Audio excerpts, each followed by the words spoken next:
வீட்டில் தனியாக இருக்கும் போது மாரடைப்பு வந்தால் உங்களை நீங்களே எப்படி காப்பாற்றிக் கொள்வது?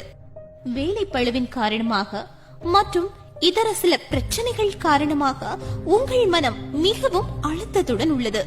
நீங்கள் மிகவும் படபடப்பாகவும் தொய்வாகவும் உள்ளீர்கள்.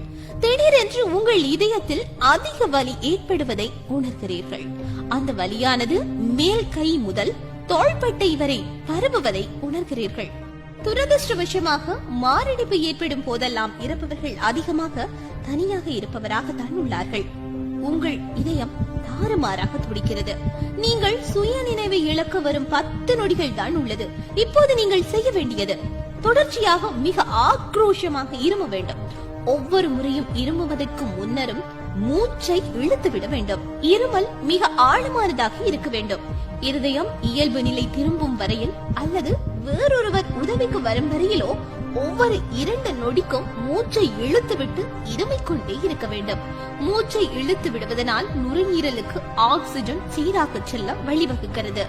இருமுவதால் இதயம் நிற்பதில் இருந்து தொடர்ச்சியாக துடித்துக் கொண்டே இருக்க அது உதவுகிறது. இதனால் இரத்த ஓட்டம் சீரடையும். பின்னர் இருதயம் சீரடைந்ததும் அருகில் உள்ள மருத்துவமனைக்கு செல்லலாம். இந்த தகவலை குறைந்தது உங்கள் 10 நண்பர்களுக்காவது பகிருங்கள். உலகின் எங்கோ ஒரு மூலையில் இருக்கும் ஏதோ ஒரு உயிராவது இந்த தகவலால் பாதுகாக்கப்படலாம்.